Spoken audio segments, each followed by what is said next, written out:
Diffusée ce vendredi 21 juillet 2023 à 21h10 sur France 3, Mireille Mathieu, la mystérieuse demoiselle d'Avignon dresse le portrait intime de la chanteuse, aussi célèbre à l'étranger qu'en France. Télé Loisirs vous explique pourquoi il ne faut pas rater le programme. Coupe au bol, vibrato et accent du Sud ? La devinette est facile et pour cause, Mireille Mathieu fait partie du patrimoine français, au même titre que la Tour Eiffel ou presque. Qu'on l'aime ou qu'on la critique, si est devenue une icône en France, et surtout à l'étranger. Difficile de faire mieux, 55 ans de carrière et 120 millions d'albums vendus en 9 langues différentes, avec des chansons ultra populaires, La dernière valse, Une femme amoureuse, Paris en colère. Une star qui ne cache pas ses émotions, comme lorsqu'elle est apparue émue aux larmes face à Michel Drucker en revoyant d'anciennes images de ses parents.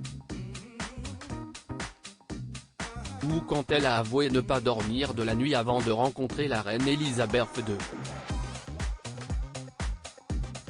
Un tel monument de la culture populaire méritait bien une soirée dédiée, avec Mireille Mathieu, la mystérieuse demoiselle d'Avignon, diffusée ce vendredi 21 juillet 2023 à 21h10 sur France 3. Mireille Mathieu, la mystérieuse demoiselle d'Avignon, un documentaire émouvant sur Mireille Mathieu imaginé et raconté par Stéphane Bern, animateur très en vue en ce moment.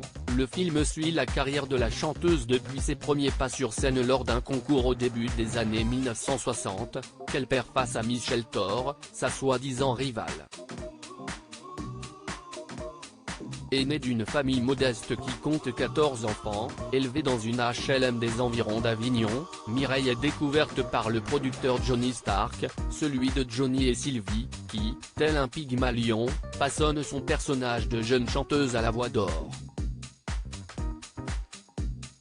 Cette Cendrillon du music-hall, à l'image parfaitement lisse et toujours souriante, s'inscrit en héritière d'Édith Piaf dont elle reprend les succès.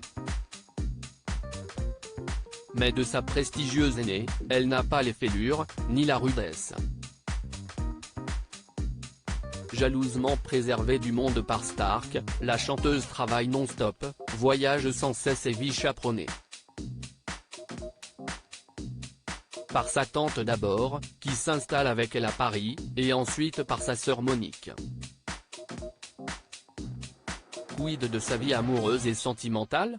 Des rumeurs qui lui prêtaient une liaison avec celui qu'elle appelait tonton Johnny, Stark ?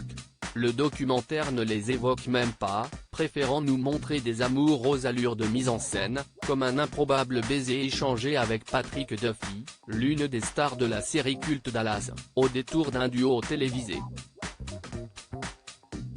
Mireille Mathieu, quelles sont les polémiques qui lient la chanteuse à la Russie ? Parfois raillée pour son accent ou son prétendu manque de culture, l'artiste, qui souffre de dyslexie et a arrêté l'école à 14 ans, a enduré bon nombre de moqueries.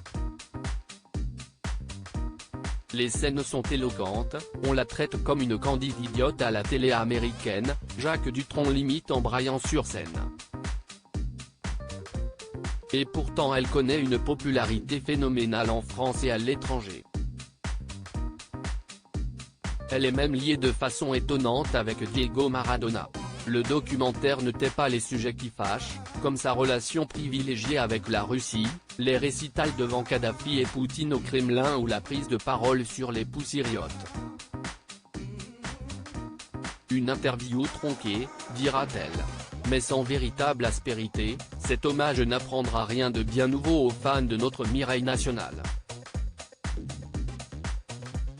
Il mérite néanmoins largement le coup d'œil, car les moments télévisés en sa compagnie sont rares, à dire en roulant les airs, évidemment.